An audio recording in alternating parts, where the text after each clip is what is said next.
Le të hymë më thellë në kontekstin e gjeopolitikës. Para disa ditësh, presidenti serb Aleksandar Vučić ka bërë një takim me presidentin rus Vladimir Putin. Si e konsideroni ju këtë në gjykimin tuaj, pse kanë heshtur liderët evropian gjatë këtij samiti për këtë takim? Sepse janë të tërë në unison të plot me politikën e këtij Putinit në Evropë dhe në Shqipëri. Dhe pranaj nuk ndihen. Janë ata që japin kurajo Vučićit që të dalë dhe të flasë dhe të akuzojë Shqipërinë për të akuzojë Kosovën se pas ka luftuar, pas ka qenë terrorist, kanë qenë terrorist luftar të UÇK-s dhe pas ka qenë luftë civile për ta quajtur pastaj Kosovën për ta kthyer prapë Serbisë. Jo zonjë, ne nuk kemi nevojë as për Putinin, as për këta për Vučićit, jo, ata kanë marrë njëre mirë përgjigjen dhe do ta marrin dhe më ashpër po që se do guzojnë akoma të ndërhyjnë në punët e brendshme të Shqipërisë. Ky është samiti i parë evropian ku Vučić merr pjesë pas paradës krah Putinit në sheshin e Kuq.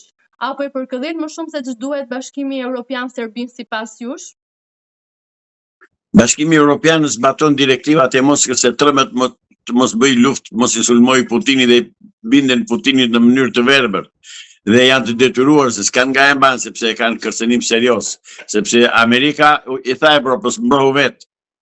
Duke parë Shtetet e Bashkuara të Amerikës politikën evropiane, cila është dhe çfarë bën, atëherë ju thotë ju vazhdoni mbrojeni vetë se deri tani ata e dinë shumë mirë që i ka mbrojtur Amerika.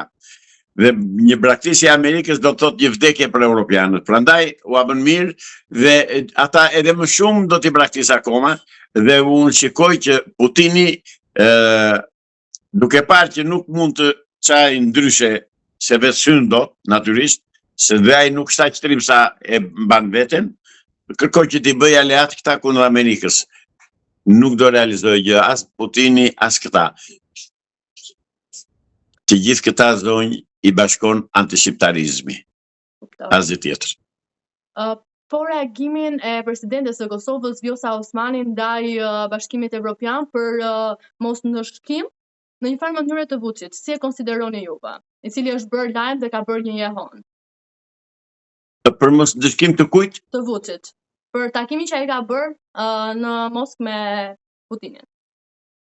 Sa pra jam plotësisht dakord me deklaratën e zonjës Osmani dhe sa po e thash që evropianët janë asgjë tjetër veç se satelit të Moskës, sepse ki parasysh, pjesa më e madhe e shteteve të Bashkimit Evropian janë ish vendet vasale të Moskës. Lituani, Letoni, Estoni, Rumani, Bullgari, Maqedoni, Poloni, Gjermani, gjysmë e Gjermanisë. Pra kuptohet që Moska ka rrënjë të thella në këto vende evropiane. Moska problemin e madh themelor dhe urrejtje më të madhe tani e ka me Shqipërinë sepse nuk i funksionon më agjentura e saj që ka pasur këtu. Janë zbuluar të tërë agjentët e tyre, janë kapur, janë dënuar, janë burgosur dhe ky është objekti ose si thua shkaku që Moska e mbështet dhe Vučićin dhe Vučićët e tjerë të Evropës. Gjatë samitit, kryeministri Edi Rama ka pasur një takim jo fort normal me Vučićin nga herët e kaluara.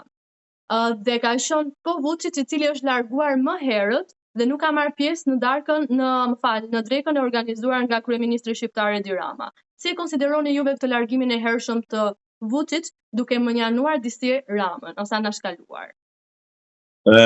Jo, për mua në sipërfaqe e ka anashkaluar, po në rrogos ata bashkëpunojnë në mënyrë perfekte kundër interesave të shqiptarëve. Edi Rama me gjithë Vučićin, domethënë Pol Pot i Tiranës me Vučićin. Sepse unë nuk e quaj më kryeministër të Shqipërisë Edi Ramën, e quaj Pol Potin e Khmerëve të Kuq Kambodžas. Atë po bën. Atë genocid po bën të popullit shqiptar dhe të Shqipëria, që u boshatis, ka ngelur Shqipëria kokoshin thellë. Nga 3.200.000 banor që ishim në 90-ën, kemi ngelur 900.000, diku pap as 1 milion jo tamam. Dhe ai ka patur turpsinë, thotë kemi fituar. Çka ka fituar? Pse nuk e festojnë fitoren? Pse nuk thonë që kanë fituar me të vërtetë dhe të reklamojnë, të thurin, të bien daulleve për fitore? Jo, u ka rënë zgjeja.